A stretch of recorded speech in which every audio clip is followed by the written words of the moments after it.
Halo semuanya, perkenalkan nama saya Muhammad Rafadi Kurniawan dari kelas S1 ITKJ 23002 dengan NIM 103062300089. Nah, jadi di video kali ini saya akan membahas apa itu basis data. Nah, basis data itu atau sering disebut database itu ibarat lemari arsip digital raksasa. Bukan sembarang lemari arsip, bayangkan semua data penting mulai dari data mahasiswa, data penjualan di toko online, sampai data rekam medis di rumah sakit. Semuanya tersimpan rapi dan terstruktur di dalam basis data ini. Data-data ini diorganisir dalam bentuk tabel-tabel, setiap tabel punya baris yang kita sebut record, dan kolom yang kita sebut sebagai field. Contohnya ada tabel mahasiswa itu ada kolom NIM, nama, jurusan, alamat, dan lain-lain. Dengan struktur seperti ini, data jadi mudah dicari dan diolah, tidak perlu lagi bongkar-bongkar tumpukan kertas. Ada juga yang namanya sistem manajemen basis data atau DBMS. DBMS ini adalah software yang bertugas menjaga lemari arsip digital kita. DBMS membantu kita untuk menambah data baru, mengubah data yang sudah ada, menghapus data, dan mencari data dengan cepat dan mudah. Nah, terus kelemahan pemrosesan file tradisional itu menggunakan file-file terpisah. Misalnya di sebuah universitas, data mahasiswa disimpan dalam berbagai file. Ada file pendaftaran, file pembayaran, file perpustakaan. Nah, kebayangkan repotnya gimana? Mencari satu data mahasiswa saja bisa makan waktu lama seperti mencari jarum di tumpukan jerami. Belum lagi seringkali data yang sama disimpan di banyak tempat. Ini namanya redundasi data. Misalnya alamat mahasiswa tercatat di file pendaftaran, di file pembayaran, dan juga di file perpustakaan. Kalau ada perubahan data, misalnya mahasiswa tersebut pindah alamat, alamatnya harus diubah di semua file tadi. Kalau ada satu saja file yang terlewat, apa yang terjadi? Data menjadi tidak konsisten. Di satu file alamatnya sudah baru, tapi di file lain masih lama.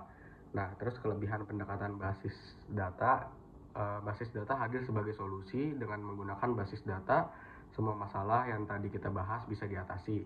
Bagaimana caranya? Yang pertama, data disimpan secara terpusat dan terstruktur. Jadi tidak ada lagi data yang tersebar di berbagai file. Mencari data gampang, tinggal ketik query atau perintah pencarian, data yang kita cari langsung muncul. Yang kedua, redundansi data bisa diminimalkan kalau ada perubahan data. Cukup diubah di suatu tempat saja dan perubahan itu akan berlaku di seluruh basis data. Nah, yang ketiga, data menjadi konsisten, di informasi yang sama akan selalu sama dimanapun kita mengaksesnya. Tidak ada lagi perbedaan data antara satu departemen dengan departemen lain.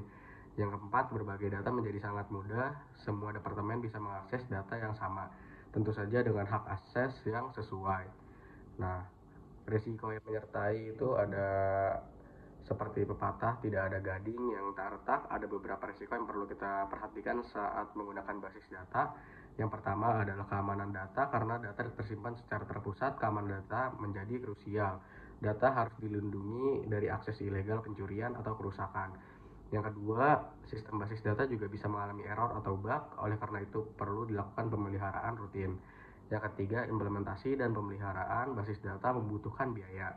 Kita perlu software DBMS, hardware yang memadai, dan juga tenaga ahli yang mengerti cara mengelola basis data. Yang keempat, kita membutuhkan orang-orang yang terlatih untuk mengelola basis data atau yang biasa disebut database administrator atau DBA. Nah, selanjutnya ada database lifecycle. Sama seperti software pada umumnya, basis data juga memiliki siklus hidup atau database lifecycle. Siklus ini menggambarkan tahapan-tahapan penting dalam pengembangan dan pengelolaan basis data. Siklus ini dimulai dari tahap perencanaan atau planning. Di tahap ini kita menentukan tujuan dan kebutuhan basis data.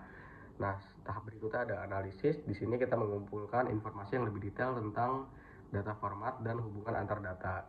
Nah, tahap selanjutnya ada desain. Di tahap ini kita merancang struktur basis data seperti tabel-tabel, kolom, dan relasi antar tabel.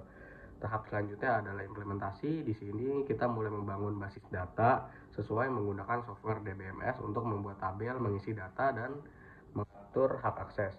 Setelah basis data selesai dibuat, kita melakukan testing. Kita perlu memastikan bahwa data tidak error. Nah, selanjutnya ada deployment. Basis data mulai digunakan secara resmi oleh pengguna, dan tahap terakhir adalah pemeliharaan atau maintenance.